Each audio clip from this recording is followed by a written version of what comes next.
Halo semua, dalam video kali ini kita akan membahas tentang etika penggunaan kecerdasan buatan. Keberadaan penting untuk mempertimbangkan beberapa aspek etis.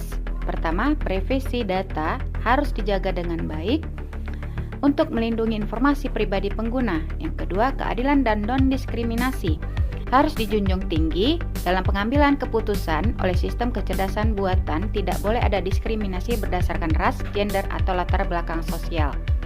Selain itu, transparansi dan akuntabilitas dalam algoritma juga perlu agar pengguna dapat memahami bagaimana keputusan dibuat.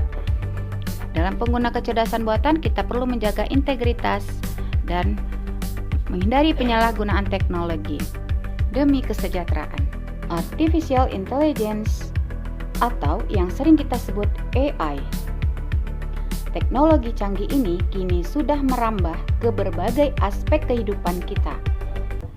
Dari ponsel pintar, mobil tanpa supir, hingga chatbot seperti saya.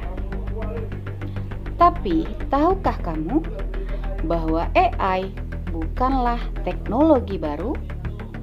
Ide tentang mesin yang bisa berpikir seperti manusia sebenarnya sudah muncul sejak zaman kuno.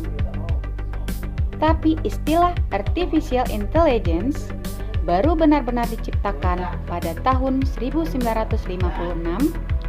dalam sebuah konferensi di Dartmouth College, Amerika Serikat.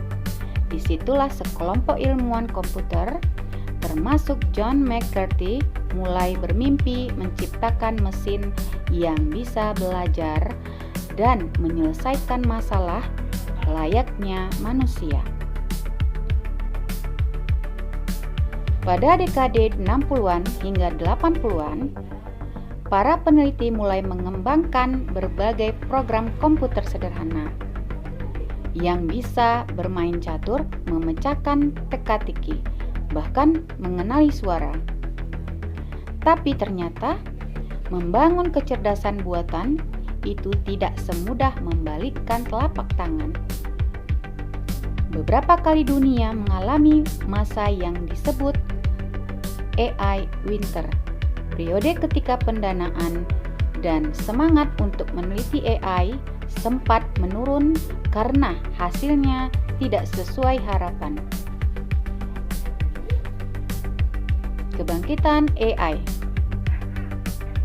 Awal tahun 2000-an, AI mulai bangkit kembali berkat kemajuan teknologi komputasi, internet, dan big data.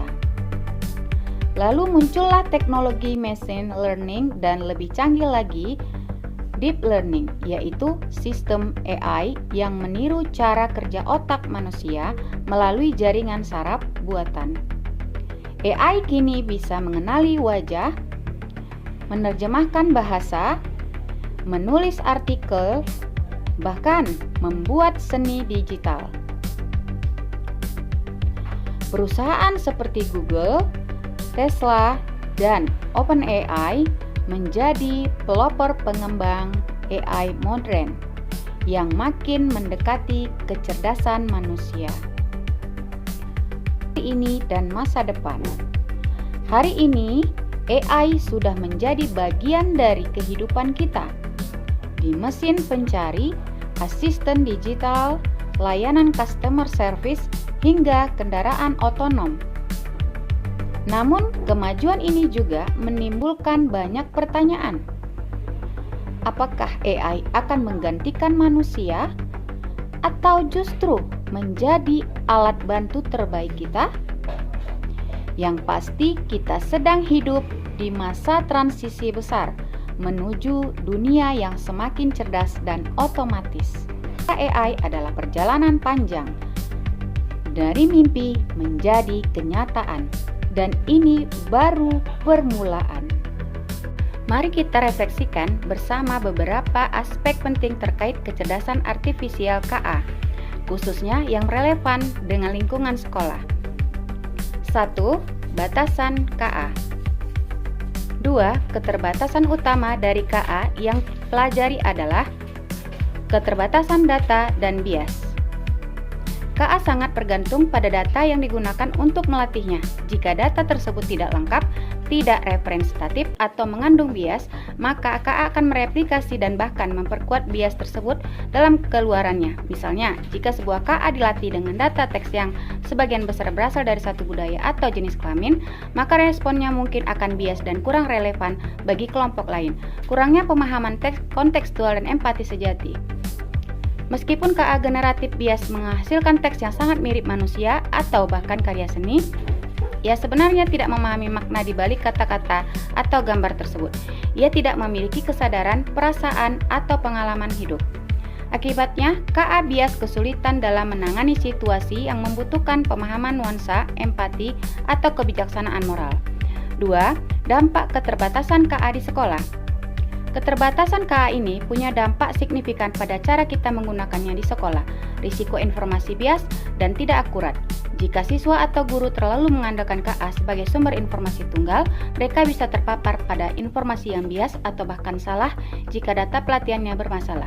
Misalnya, siswa yang meminta KA untuk membuat ringkasan sejarah mungkin mendapatkan narasi yang bias jika data KA lebih banyak merefleksikan satu sudut pandang saja.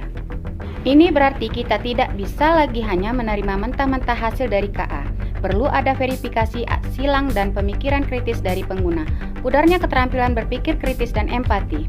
Jika siswa terus-menerus menggunakan KA untuk menghasilkan esai atau menyelesaikan masalah kompleks tanpa pemahaman mendalam, mereka mungkin kehilangan kesempatan untuk mengembangkan keterampilan berpikir kritis, analisis, dan pemecahan masalah mereka sendiri. Demikian pula, jika tugas-tugas yang melibatkan empati atau interaksi sosial diserahkan kepada KA, siswa bisa kehilangan kesempatan melatih kecerdasan emosional mereka. Penggunaan KA di sekolah harus fokus pada pengembangan keterampilan, bukan hanya penyelesaian tugas. Prinsip etika dalam KA di sekolah. 2. Prinsip etika penting ketika menggunakan KA, khususnya KA generatif di sekolah, beserta contoh konkret penerapannya. Transparansi dan akuntabilitas, integritas akademik dan pengembangan keterampilan manusia.